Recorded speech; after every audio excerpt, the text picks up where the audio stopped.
रहमतुल्लाहि व बरकातुहू। मुअज़्ज़िज़ हाज़िरीन इकराम, बुज़ुर्गान मिल्लत, मेरी इज़्ज़तदार माँ और बहनों, गय्यूर नौजवान साथियों, शहनशीन पर तशरीफ़ फरमा मोहतरम जनाब जमील खां साहब, सदर राजस्थान मजलिस इत्तेहादुल मुस्लिमीन, वो उम्मीदवार हवा महल जनाब जावेद खां साहब, जनाब काशिफ जुबैरी साहब, जनाब लुकमान साहब, शाहरुख साहब, आरिफ कायम खानी साहब, हाजी सूफी साहब, मेराज नागौरी साहब, सत्तार खां साहब, इमरान सोलंकी साहब, जाकिर मंसूरी साहब, आशू खां साहब और दीगर मेरे तमाम मजलिस के रुफ़ा, मैं आप तमाम का बेहद शुक्रगुजार हूँ कि आपने अपना कीमती वक्त निकाल कर आज के इस इंतखाबी जलसे में शिरकत की। मैं आपके दरमियान में इसलिए आया हूँ कि आप तमाम से ये अपील करूँ कि 25 नवंबर के दिन आप तमाम मुत्तहदा तौर पर अपने एक एक वोट का इस्तेमाल करिए और आप अपना वोट हवा महल की असम्बली हल्के की तरक्की के लिए इस्तेमाल करिए। हवा महल की इस विधानसभा के विकास के लिए उसको अपने वोट का इस्तेमाल करिए, क्योंकि मैं हवा महल की इस असम्बली हल्के में पैदल चलकर भी देखा हूँ कि यहाँ पर कितनी तकालीफ का सामना यहाँ की आवाम को करना पड़ता है। मैंने आपकी ज़बान से सुना कि कैसे हवा महल विधानसभा को मुकम्मल नज़रअंदाज करके रख दिया गया। आप ही ने मुझको बताया कि यहाँ पर रुकन असम्बली थे, है वो कांग्रेस इख्तिदार में रहने के बावजूद भी हवा महल की विधानसभा में तरक्याती या विकास के काम नहीं करवाए गए। मेरे अजीज दोस्तों और बुजुर्गों, मैं आपको बताना ये जरूरी समझता हूँ कि ये सिर्फ हवा महल की विधानसभा की हद तक नहीं है। अल्लाह ने मुझे मौका दिया हमारे मुल्क की सबसे बड़ी प्रदेश उत्तर प्रदेश को जाने का। मैंने उत्तर प्रदेश में बहुत से ज़िलों में जाकर वहाँ पर गांव में, उनके शहरों में देखा कि जिस गांव में, जिस शहर में, उस इलाके में जहाँ पर अल्पसंख्यक समाज के लोग रहते हैं, ख़ास तौर से मुस्लिम अक़लियत के लोग जो रहते हैं, वहाँ पर उस इलाके को यतीम और लावारिस करार दिया जाता है और वहाँ पर कोई तरीके डेवलपमेंट का काम नहीं होता। बिहार को जाकर देखा मैंने, बिहार में एक इलाका है सीमांचल का, जो मेरी नज़र में भारत का सबसे पसमानदा इलाका है। वहाँ पर भी कोई डेवलपमेंट नहीं किया जाता, क्योंकि सीमांचल की सरजमीन पर बसने वाले ज़्यादातर लोग गरीब हैं और मुस्लिम अक़लियत से उनका ताल्लुक़ है। आसाम को चले जाइए, लोअर आसाम का हिस्सा, मुल्क के कई मुकामात पर जाने का मुझे मौका मिला, मगर एक बात मैं बता रहा हूं कि विकास इसलिए नहीं होता, नाइंसाफी का खात्मा इसलिए नहीं होता क्योंकि यहाँ पर आपके पास अपनी कोई सियासी ताकत नहीं है।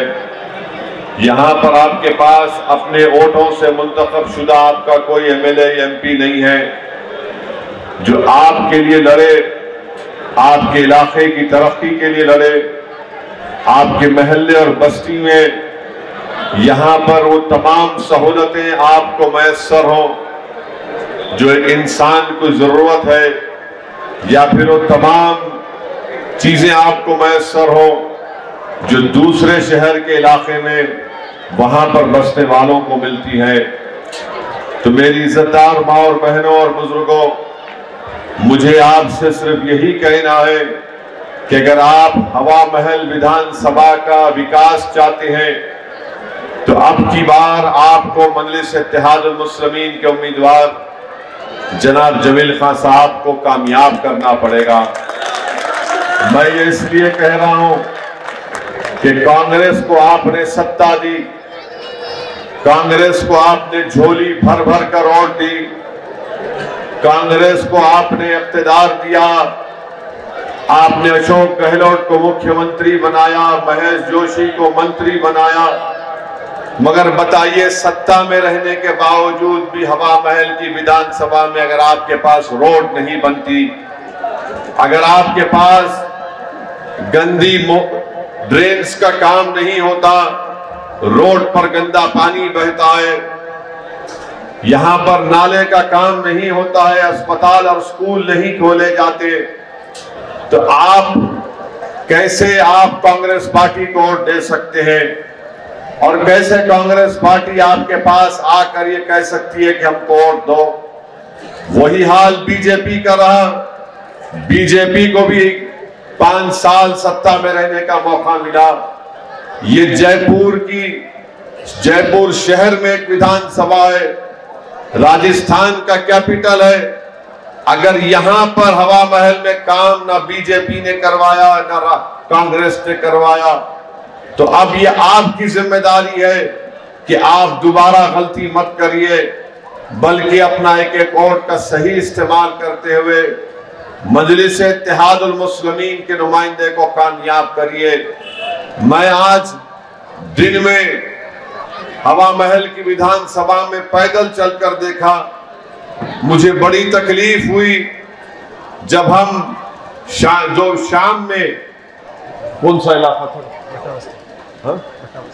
बट्टा बस्ती में गए, ऐसा लगता रोड नाम की कोई चीज वहां पर नहीं है, कुछ रोड नहीं है वहां पर। और मैं देखता हूं कि लोग उस इलाके में कैसे रहते हैं, मुझे समझ में नहीं आता। मैं आपको बड़ी जिम्मेदारी के साथ बता रहा हूं कि मैं भी 4 मरतबा अल्लाह ने और हैदराबाद की आवाम ने मुझे एमपी बनाया। 2 मरतबा, सुनिए, थाली मारने के लिए नहीं कह रहा हूं, 2 मरतबा मैं विधायक था।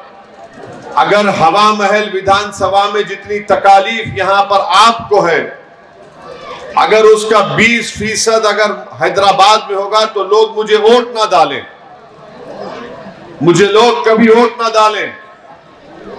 मगर आप कैसे इन चीजों को बर्दाश्त कर रहे हैं, मुझे यकीन नहीं होता कि ये बस यहां पर इंसान रहते हैं, आप रोड पर चल नहीं सकते, गंदगी भरी हुई है, कोई ड्रेनेज का कोई सीवरेज लाइन का इंतजाम नहीं है। इतना बड़ा मंत्री यहां का विधायक था, क्यों नहीं काम करवाया उसने? इसलिए काम नहीं करवाया क्योंकि उसके दिल में नफरत थी, तासुब था। जयपुर के दूसरे विधानसभाओं में बराबर काम होता है, सफाई का इंतजाम होता है, मगर ये पुराने जयपुर के हिस्से की एक विधानसभा है। यहां पर सत्ता में रहने के बावजूद भी अगर ये हाल है, तो मैं आपके सामने बड़ी जिम्मेदारी के साथ आपसे कह रहा हूं, मुझे माफ करना अगर मेरी जबान तल्ख है।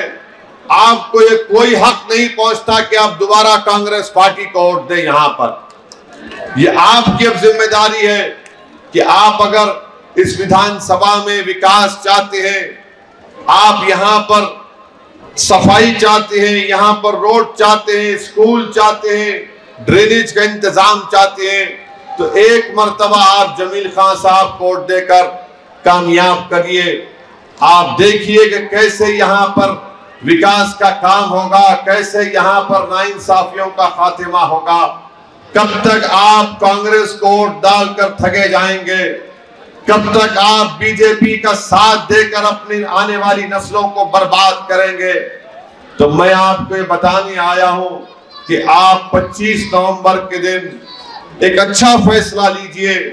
एक काबिल पढ़े लिखे नौजवान को आप यहां का विधायक बनाइए, ताकि हवा महल विधानसभा में वो तमाम चीजें हवा महल विधानसभा की आवाम को, जनता को मिले जो दूसरी विधानसभा में उनको सबको दी जाती है। इसीलिए मैं आपसे कह रहा हूं कि जब तक आपके पास सियासी ताकत नहीं आएगी, आपका कोई मसला हल नहीं होता है। मैं आपको बता रहा हूं, जिस प्रदेश से हम आते हैं वहां पर तेलंगाना हमारे 7 एमएलए हैं। आपको जानकर खुशी भी होगी और थोड़ी तकलीफ भी होगी कि मैंने, हमारी एक विधानसभा है जहां पर हमारा एमएलए है कौसर मोइनुद्दीन, उस विधानसभा का नाम कारवान है। उस एक विधानसभा में मैंने अपने मुख्यमंत्री से मुलाकात की और उनसे कहा 1 साल पहले कि इस पूरे विधानसभा में हमको नई ड्रेनेज की लाइन डालना है। मुख्यमंत्री ने मुझसे कहा कि असद भाई कितने एस्टिमेट कितना है? तो मैंने कहा कि सीएम साहब एस्टिमेट ये है। तो उसने देखा और 10 मिनट के अंदर मुझसे कहा कि आप जाइए, कल शाम तक हुकूमत इसकी मंजूरी का ऑर्डर आपको पहुंचाएगी। आपको मालूम, आपको बताना चाहता हूं कि पूरे कारवान के असेंबली हलके में 290 करोड़ की ड्रेनेज की नई लाइन डाली जा रही है, जिसमें वहां पर किले गोलकुंडा भी आता है। क्यों हुआ ये? इसलिए कि वहां पर आपका एमएलए था, मंत्री नहीं था। हमारा एमएलए, हम कभी मंत्री बनेंगे, मगर हमने काम करवा लिया। जिस विधानसभा के एमएलए मेरे भाई अकबर हैं, वहां पर उन्होंने ऐसा ही किया। तो गवर्नमेंट ने उनसे कहा कि 300 करोड़ की नई ड्रेनेज लाइन की मंजूरी दी। इंशाल्लाह इलेक्शन के बाद आप देखना वहां पर काम शुरू हो जाएगा। हवा महल में आपको अभी जमील खान ने कहा कि नाले का काम नहीं होता। हमारे पास, हमारे 2-3 विधानसभाओं में आप अंदाजा नहीं कर सकते, एसआरडीपी की एक स्कीम है, उसमें हमने 800 करोड़ की नई ड्रेन लाइन, 500, 400 या 500 करोड़ की नई ड्रेन लाइन डला दी है, ताकि जब बारिश होगी तो पानी हमारे घर पर आकर नहीं ठहरेगा, मोहल्ले में नहीं ठहरेगा, पानी नदी में चला जाएगा। ये उसी वक्त होगा जब आप में शऊर बेदार होगा। अगर आप यही समझेंगे कि नहीं नहीं, कांग्रेस पार्टी को जिताना हमारी जिंदगी का मकसद है, हम मर भी जाएंगे तो कांग्रेस को वोट डालते रहेंगे, तो फिर आप तकलीफ उठाएंगे। अगर आपको यह बताया जा रहा है कि देखो चुनाव है, बीजेपी को हराना है, इसलिए कांग्रेस का साथ दो, यकीनन बीजेपी को हराइए। मगर आपने बीजेपी को हराया था, आपने कांग्रेस को सत्ता दी, यहां का विधायक मंत्री था, उसने हवा महल के लिए क्या किया? अपने आप से सवाल करिए। मैं ये नहीं कह रहा हूं कि बीजेपी को मत हराइए, हम भी चाहते हैं कि राजस्थान में बीजेपी की सरकार ना बने, मगर इसका हरगिज मतलब तो ये नहीं है कि आप अपने घर में अंधेरा कर ले, आप अपने घर में अंधेरा कर ले, आप हवा महल विधानसभा में तमाम तकालीफ को उठाएं। हराइए बीजेपी को, हम सिर्फ 10 सीट पर लड़ रहे हैं, 200 के करीब विधानसभा की सीटें, आप 10 में से हमको कामयाब करिए, बाकी की सीटों पर बीजेपी को हराइए, हम आपको बताते हैं कैसा काम करवाया जा सकता है। मगर अगर आप यही समझेंगे कि नहीं नहीं कांग्रेस को वोट डालना है, हम जानते हैं कि हमारे जाने के बाद कांग्रेस के लोग आएंगे और आकर आपको बताएंगे, जिस तरह शैतान कान में खुसखुस करता है, उसी तरह ये कल से शुरू कर देंगे कि असदुद्दीन ओवैसी जज्बाती भाषण तो देता है, मगर हमको बीजेपी को हराना है। अरे बीजेपी अगर जीत रही है तो कांग्रेस की नाअहली की वजह से जीत रही है। अगर बीजेपी जीत रही है तो राहुल गांधी की कमजोरी की वजह से जीत रही है। अगर बीजेपी जीत रही है तो अशोक गहलोत के घुमंडी पने से जीत रही है, मजलिस की वजह से नहीं जीत रही है। कांग्रेस अगर अच्छी होती, कांग्रेस में हिम्मत होती तो देश का प्रधानमंत्री 2 मर्तबा नरेंद्र मोदी नहीं बनता। कांग्रेस में कमजोरी है, आप में नहीं है कमजोरी। आप तो वोट दे रहे हैं बराबर, मगर कांग्रेस वो वोट नहीं ले सक रही है जिससे बीजेपी को रोका जा सके। क्या आपको याद नहीं है 2018 में आपने सत्ता दी कांग्रेस को, उसके 3-4 महीने के बाद लोकसभा के इलेक्शन हुए, एक भी लोकसभा की सीट कांग्रेस ने नहीं जीत पाई। अगर मैं आपसे पूछूं यहां पर, क्या आपने जयपुर की पार्लियामेंट की सीट के लिए क्या आपने बीजेपी को वोट दिया? आपने वोट दिया बीजेपी को? कितनों ने नहीं दिया? हाथ उठाओ, हाथ उठाओ। शर्माओ मत, डरो मत मोदी से। तो कौन जीता यहां से? कौन जीता यहां से? कौन जीता? बीजेपी जीती एमपी की सीट? नहीं, बीजेपी एमपी की सीट जीती नहीं जीती? जीती ना। फिर तुम्हारे वोट का क्या हुआ? आपके वोट का क्या हुआ बताओ? आपका वोट कहां गया? कहां गया आपका वोट? वही तो हम बता रहे हैं आपको, वही तो हम आपसे बता रहे हैं कि कांग्रेस में ताकत नहीं है। राहुल गांधी सिर्फ भारत जोड़ो करते मगर सत्ता में आ नहीं सकते। वही तो हम बता रहे हैं आपसे, मगर आपका हमारा मामला ये कि जज्बाती हम हो जाते हैं। नहीं नहीं भाई बताना है, नहीं नहीं भाई हम भूखे रहेंगे। नहीं नहीं सुनिए हमारी बात सुनिए। हम क्या कहते? नहीं नहीं हम भूखे रहेंगे मगर कुछ भी होगा हम अरे तुम क्यों भूखे रहोगे? तुम क्यों अपने घर को अंधेरे में डालोगे? तुम क्यों अपने बच्चों के मुस्तकबिल को बर्बाद करोगे? अरे जिंदा रहो, जिंदा रहो। जिंदा रहोगे तो कुछ करोगे, किसी के लिए, अपने लिए करोगे, किसी और के लिए करोगे। अगर तुम ही मर जाओगे तो क्या तुम किसका फायदा करोगे, किसका नुकसान करोगे? बताओ मुझे। कब तक तुम जज्बात में आकर कांग्रेस को वोट देते रहोगे? मैं हरगिज ये नहीं कह रहा हूं कि तुम बीजेपी का साथ दो, मैं ये कह रहा हूं कि अपने लिए तो जियो कभी। तुम अपने लिए तो जियो कभी, अपने बच्चों के लिए जियो। तुम किसके लिए जिंदगी गुजार रहे हो? अरे आपने कांग्रेस पार्टी को कब से वोट दे रहे हैं? 1 पीढ़ी, 2 पीढ़ी, 3 पीढ़ी, 4 पीढ़ी।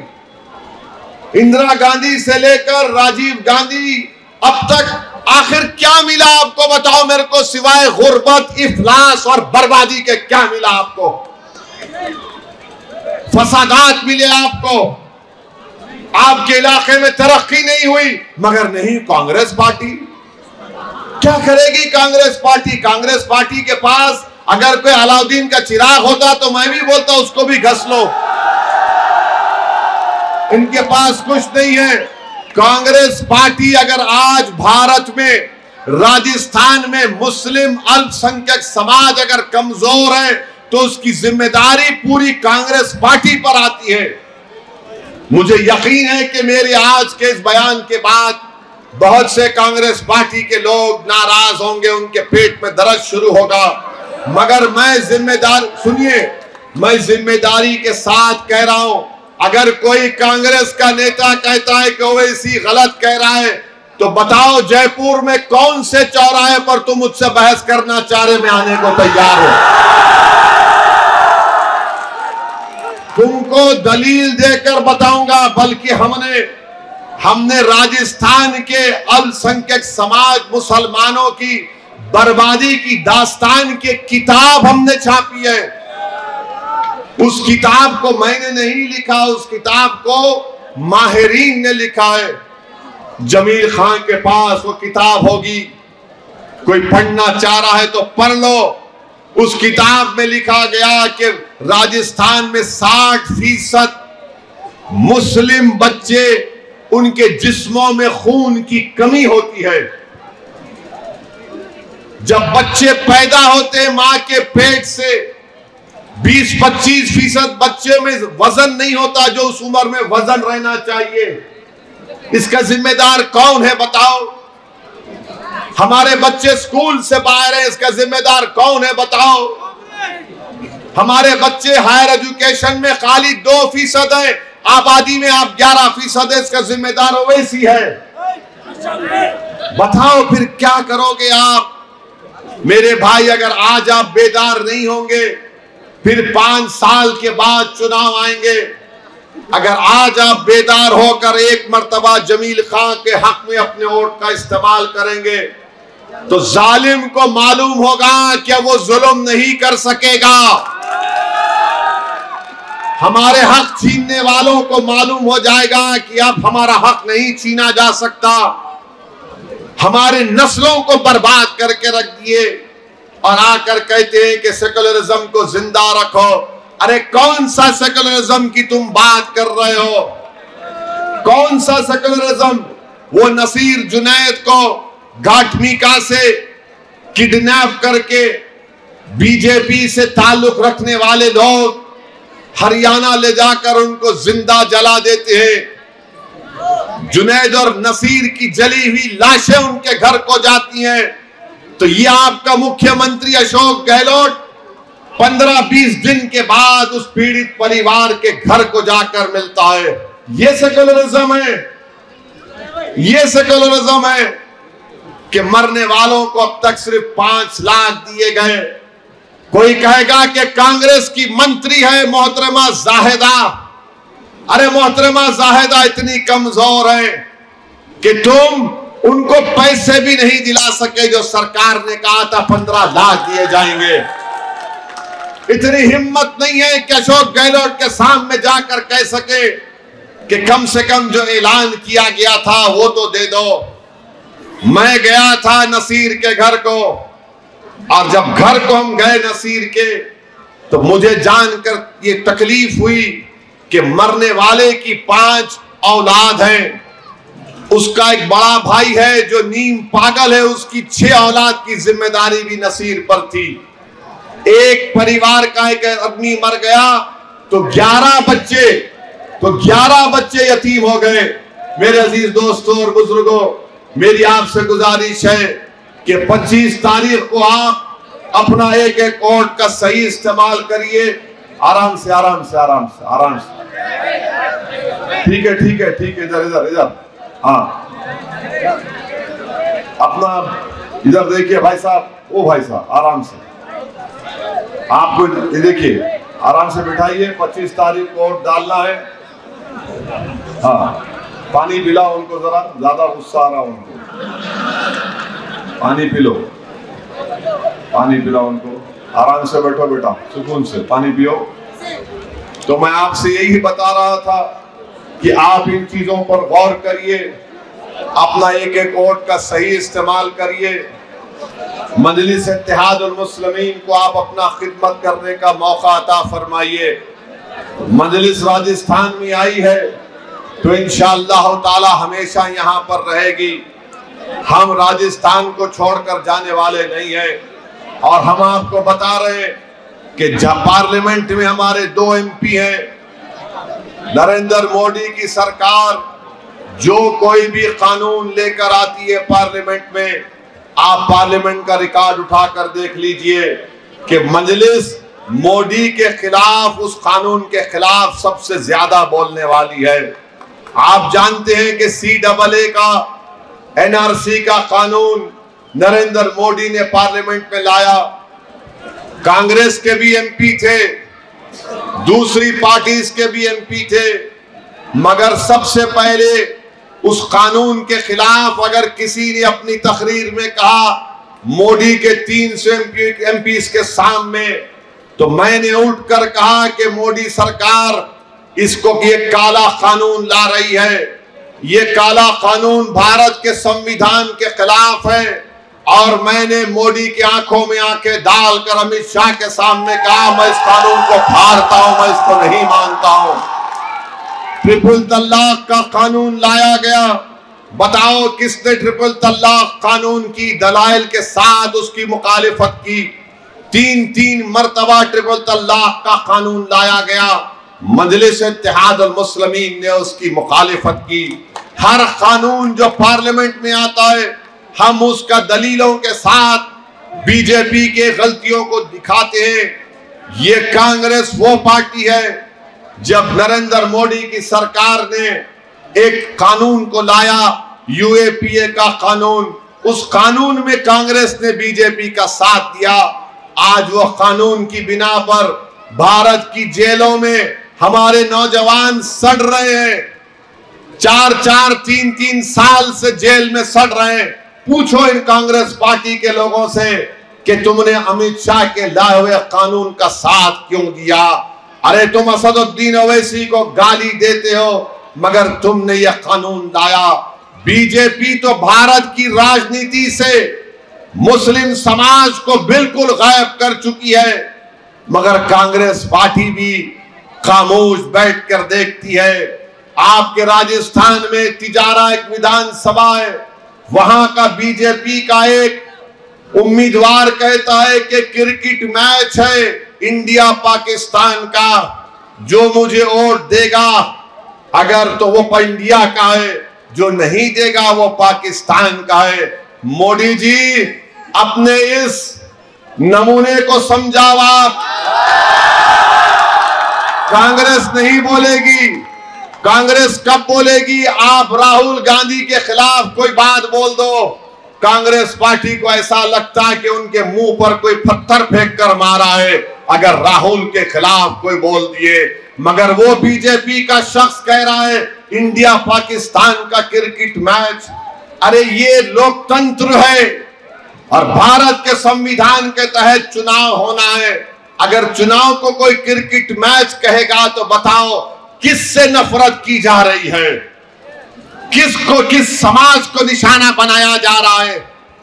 किसको जलील और रुस्वा करने की कोशिश की जा रही है? माने जो बीजेपी को वोट नहीं देगा, इंडिया पाकिस्तान का क्रिकेट मैच होगा। बताइए, कांग्रेस खामोश बैठी हुई है, आप देखते जाइए। अरे रोज आए दिन कोई ना कोई बीजेपी का नेता कुछ बयान देता है, मगर कांग्रेस में सन्नाटा है। कांग्रेस में सन्नाटा है। अगर आपको मुझे बताया गया कि किसी ने जाकर एक कांग्रेस के बड़े नेता से कहा कि देखो ये इस तरह के अनाप शनाप बातें बक रहे हमारे बारे में, आप कुछ तो बोलो, तो उस कांग्रेस के नेता ने कहा कि मियां अब जाके सो जाओ, सब सुन लो, 25 तारीख के दिन नहा धोकर नए कपड़े पहनकर आकर हमको वोट दे दो। ये हम करेंगे? यानी कोई हमको गाली देगा, हमको रुस्वा करने की कोशिश करेगा, तुम मुंह नहीं खोलोगे। इंडिया पाकिस्तान का मैच कहता है। और एक बीजेपी का एक नेता, उसका नाम क्या है, संदीप दाइमा, उसने कहा कि मस्जिद, मदरसा और गुरुद्वारा को बर्बाद करना चाहिए। मैं सलाम करता हूं हमारे भारत के सिखों को कि उन्होंने इसके इस अनाप शनाप बकवास के खिलाफ आवाज उठाई। पंजाब के सिखों ने एहतजाज किया तो बीजेपी ने इस संदीप दाइमा को अपनी पार्टी से निकाल दिया। और उसने अपने बयान में क्या कहा कि मेरे मुंह से गलती से निकल गया गुरुद्वारा। तो बताओ मोदी जी, क्या मदरसे और मस्जिद को कोई बर्बाद करेगा? गुरुद्वारा पे तो उसने कह दिया, आपने उसको निकाल दिया, तो फिर मस्जिद मदरसे का क्या होगा? क्या कांग्रेस पार्टी ने इस पर कुछ कहा? कुछ नहीं कहा, क्योंकि कांग्रेस पार्टी जानती है कि मियां कहां जाएगा हमको छोड़कर। कांग्रेस पार्टी जानती है कि मियां नहीं जाएगा हमको छोड़कर। कांग्रेस पार्टी अब ये भूल चुकी है कि मियां को समझाने के लिए एक और मियां शेरवानी पहन के आया है। अब वो गया जमाना कांग्रेस पार्टी के तुम जो चाहे करो हम सुनते जाएंगे। नहीं कांग्रेस पार्टी वालों, मोदी जी याद रखिए, अगर आपके नमूनों में जबान 1 इंच की है तो मेरी जबान बहुत लंबी है, बहुत बोल सकता हूं मैं इतना बोल सकता हूं मोदी जी कि तुम भी मेरी जबान का मुकाबला नहीं कर पाओगे। चुनाव है तो चुनाव के अखलाक के दायरे में रहकर बातचीत करनी चाहिए, मगर बीजेपी के लोग बके जा रहे अनाप शनाप, और कांग्रेस के लोग सिर्फ राहुल गांधी पकड़ कुछ बोल दिए तो अचानक हरकत में आते हैं। अरे इंडिया पाकिस्तान का क्रिकेट मैच, मदरसा मस्जिद की कोई बात करता है, कुछ नहीं, मगर आपको सबक सीखना है, हमको सबक सीखना है, तमाम कमजोर तबकात को सबक सीखना है कि सिखों में अभी भी इज्जत और उनकी हमीयत बाकी है। सिख खड़ा हुआ और कहा कि कैसे तुमने गुरुद्वारा का नाम लिया। कहां गए कांग्रेस के अल्पसंख्यक समाज के एमएलए, मुस्लिम एमएलए? मुंह नहीं खोलते। क्या तुमको इसलिए जिताया गया कि तुम अशोक गहलोत के पास, उसके पैरों के पास बैठकर उसकी चमचागिरी करो? बताइए आप 9-9 जीत कर आए, ये अनमोल रतन है 9, कुछ काम के नहीं है, कुछ काम नहीं कर सकते। मेरे अजीज दोस्तों और बुजुर्गों, अभी हमको बताया गया कि जामा मस्जिद जो हमारे विधायक साहब, हमारे उम्मीदवार साहब हवा महल की ऐसी जामा मस्जिद है, उसके रुख को आप देखें तो वहां से हवा महल दिखाई देता। उसकी मेन गेट को कांग्रेस ने हटवा दिया 7 महीने पहले। फिर वहां के कांग्रेस के एमएलए बोले कि गेट का काम शुरू करेंगे। गेट का काम शुरू हुआ तो आरएसएस वाले आके काम को रोका दिए। कहे का विधायक है ये?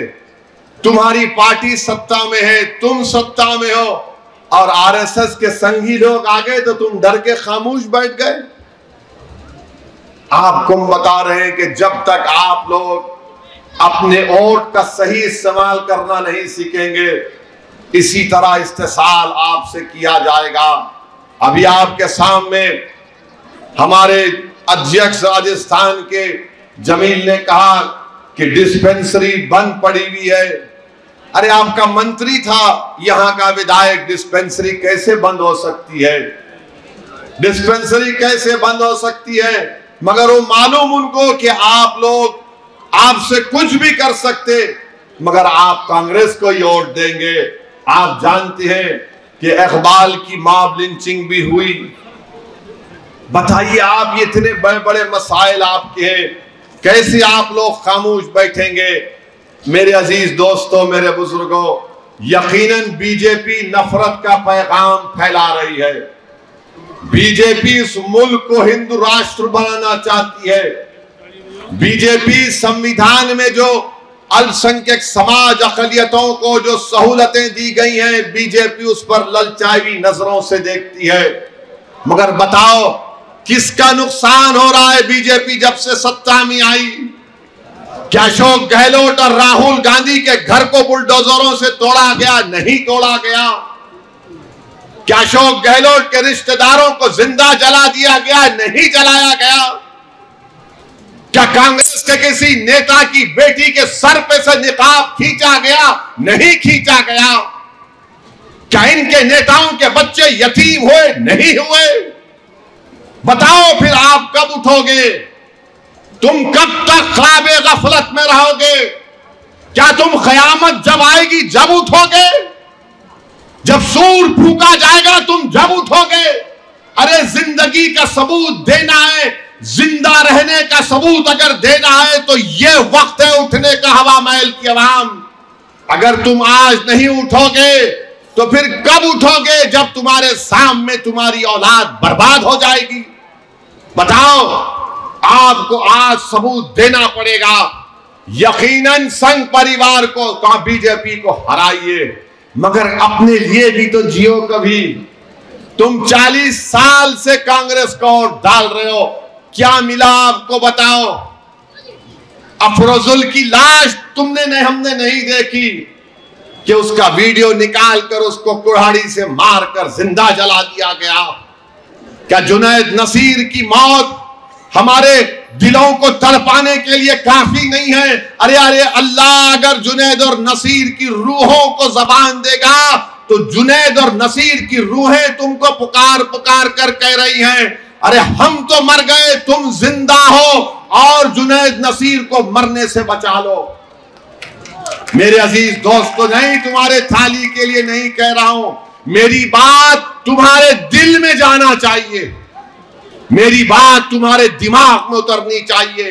अरे क्या तुमने नहीं देखा कि जयपुर की ट्रेन के एक्सप्रेस में एक जालिम रेलवे प्रोटेक्शन का ऑफिसर एक आतंकवादी की तरह नाम पूछकर गोली मारता है।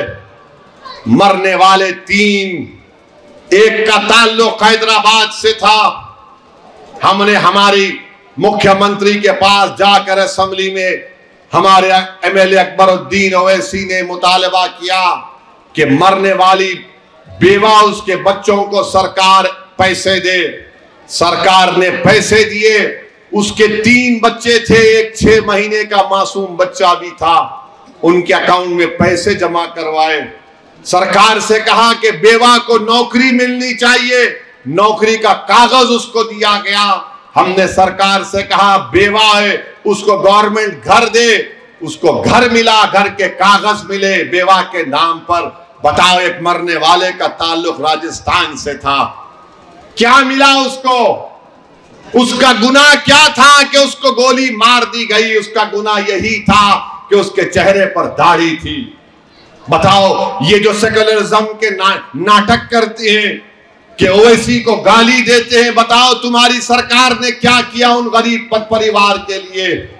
वो राजस्थान का था, बिहार से आकर राजस्थान में अपना पेट पाल रहा था, बरसों से राजस्थान में था, मगर यहां की सेकुलर कांग्रेस सरकार ने कुछ नहीं किया।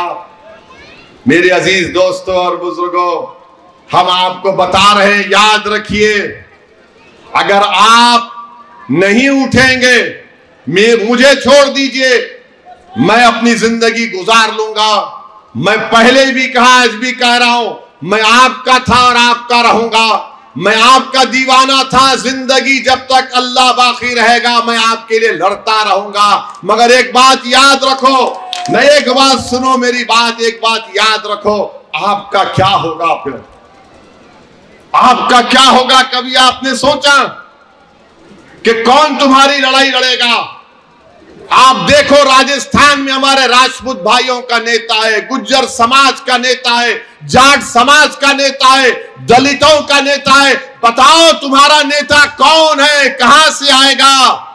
कोई आसमान से नहीं आएगा, कोई जमीन से निकल कर नहीं आएगा, तुमको बनाना पड़ेगा, तुमको अपने इत्तेहाद से बनाना पड़ेगा, आपको अपने आंसुओं से बनाना पड़ेगा, आपको अपने दुआओं से बनाना पड़ेगा, आपको अपने हौसलों से बनाना पड़ेगा, आपको अपने अज़म से बनाना पड़ेगा, आपको अपनी जिद से बनाना पड़ेगा, आपको जालिमों से मुकाबला करके अपने नेता को बनाना पड़ेगा, ताकि आने वाले 20-25 साल तक वो आपकी खिदमत करता रहे। अगर आप ही नहीं उठेंगे तो कहां से आएगा? बताओ।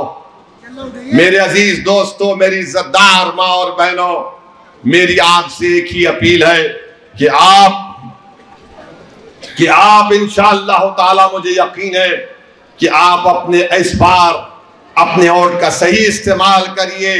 डरने और घबराने की जरूरत नहीं है। इतना नुकसान आप और हम उठा चुके हैं, अब नुकसान उठाने के लिए बचा क्या है? जब जिंदा बच्चों को, नौजवानों को उठाकर जिंदा जला दिया जाता है तो क्या बचता है हमारे पास? मुझे किसी एक कांग्रेस के नेता ने कहा था, किसी एयरपोर्ट पर कहीं पर मिले मुझसे और मिलकर कहा, ओवैसी साहब हम हार जाएंगे तो क्या होगा? मैंने कहा, हार से तुम डरते हो, मैं नहीं डरता। बोले इसका मतलब क्या है? मैंने कहा इसका मतलब यह है कि 75 साल से फलस्तीनी मर रहा है, कट रहा है, मगर खड़े होकर मुकाबला कर रहा है जालिमों से। तुम्हारी नजर में हार होगी, मेरी नजर में वो कामयाबी है। बोले वो कैसे? वो ये है कि जालिम के सामने कोई सीना सिपर होकर खड़े होकर कहता है कि मैं मरने से डरने वाला नहीं हूं, मुझे मेरा हक चाहिए, वो उसकी कामयाबी है।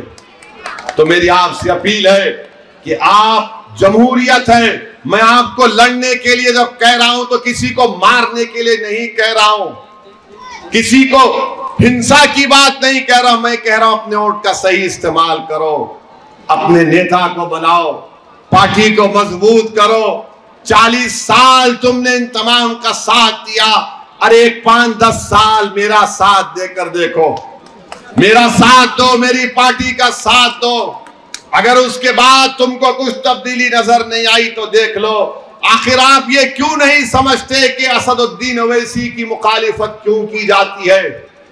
क्या मैं इनका खजाना उठाकर भाग गया हूं? मैं तो इनका खजाना नहीं उठा रहा हूं, ना उनको लूट रहा हूं। वो मेरे खिलाफ इसलिए है कि वो गरीब और मजलूमों को बता रहा है कि उठ जाओ, अपने हक के लिए खड़े हो जाओ, तुम इस्तेमाल मत हो। जिस तरह दूसरे लोगों को, दूसरे तबकों को इंसाफ मिल रहा है, आपको भी मिलना चाहिए।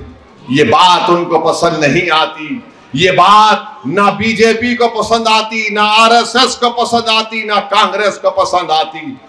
क्या आपको नहीं दिख रहा है कि मेरी गाड़ी पर 5 फीट के फासले से 6-6 गोलियां चलाई गई थी उत्तर प्रदेश के चुनाव के वक्त? ये अल्लाह का करम था कि मैं बच गया, मगर मैं मरने के लिए तैयार हूं। मैं गरीब और मजलूम के हक की लड़ाई लड़ रहा हूं। यकीनन मुझे मालूम कि इस राह में कांटे हैं, इस राह में खतरे हैं, मगर अगर कोई खतरा नहीं उठाएगा, अगर कोई कांटों के रास्ते पर नहीं चलेगा, अगर कोई इन जालिमों से मुकाबला नहीं करेगा, तो फिर आपका घर कैसे आबाद होगा?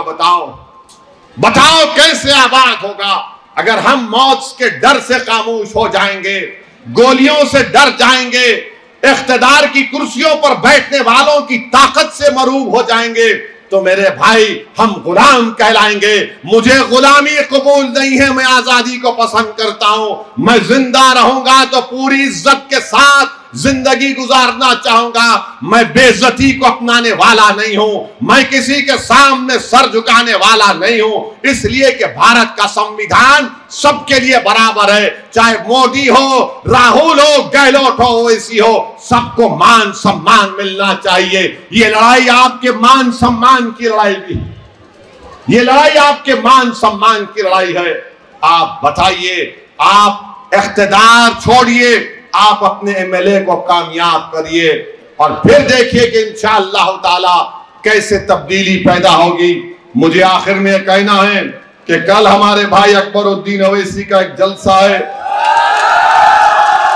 भट्टा बस्ती में और रामगंज में। अगर आपके पास वक्त है तो जरूर तशरीफ लाइए।